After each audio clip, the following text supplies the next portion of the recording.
വൈശാഖമാസത്തിലെ ശുക്ലപക്ഷ ചതുർദശിയിലാണ് മഹാവിഷ്ണുവിന്റെ നാലാമത്തെ അവതാരമായ നരസിംഹസ്വാമി ഭൂമിയിൽ അവതരിച്ച ദിനമായ നരസിംഹ ജയന്തി ആഘോഷിക്കുന്നത്.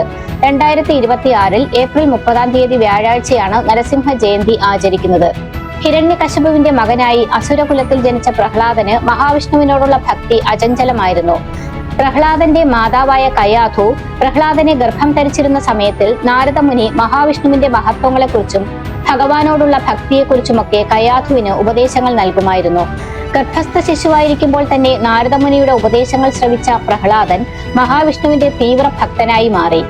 മകന്റെ വിഷ്ണുഭക്തിയിൽ കോപം പൂണ്ട ഹിരണ്യകശിപു മകനെ കൊല്ലാൻ പലതവണ ശ്രമിച്ചു. അപ്പോഴെല്ലാം ഭഗവാൻ പ്രഹ്ലാദനെ രക്ഷിച്ചു. ഒടുവിൽ പ്രഹ്ലാദന്റെ രക്ഷയ്ക്കായി ഭഗവാൻ നരസിംഹാവതാരം എടുത്ത് തൂണ് പിളർന്ന് പുറത്തേക്ക് വന്ന് ഹിരണ്യനെ വധിച്ചു. മഹാവിഷ്ണു ഉഗ്രരൂപത്തിൽ നരസിംഹമായി തൂണ് പിളർന്ന് പുറത്തേക്ക് വന്നതായി കരുതുന്ന ഒരു സ്ഥലമാണ് ആന്ധ്രാപ്രദേശിലെ നന്ദ്യാൽ ജില്ലയിൽ സ്ഥിതി ചെയ്യുന്ന അഹോബിലം.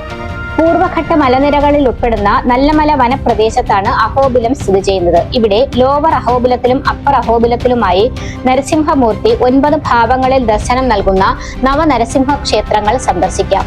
ഒപ്പം ഭഗവാൻ നരസിംഹമായി തൂണ് പിളർന്ന് പുറത്തേക്ക് വന്നതായി കരുതുന്ന ഉഗ്രസ്തംഭം, ഹിരണ്യകശിപുവിനെ വധിച്ച ശേഷം നരസിംഹസ്വാമി രക്തക്കറ കഴുകിയതായി വിശ്വസിക്കുന്ന രക്തകുണ്ട് എന്നിങ്ങനെ പലതരത്തിലുള്ള അതിശയങ്ങൾ അഹോബിലത്തിൽ കാണാൻ സാധിക്കും. ഭക്തരുടെ മനസ്സിലെ എല്ലാത്തരം ഭയവും അശുഭചിന്തകളും അകറ്റാനും ശത്രുഭയം, രോഗങ്ങൾ, ഗ്രഹദോഷങ്ങൾ എന്നിവയിൽ നിന്നും രക്ഷ നേടാനും നരസിംഹമൂർത്തിയെ ആരാധിക്കാറുണ്ട്.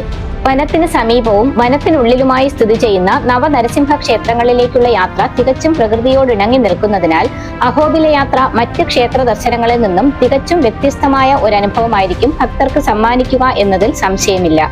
അഹോബില യാത്രയെക്കുറിച്ചും നവനരസിംഹ ക്ഷേത്രങ്ങളെക്കുറിച്ചുമുള്ള വിശദമായ വീഡിയോ 2 ഭാഗങ്ങളായി റിച്ച് ഇന്ത്യൻ കൾച്ചർ യൂട്യൂബ് ചാനലിൽ ചെയ്തിട്ടുണ്ട്.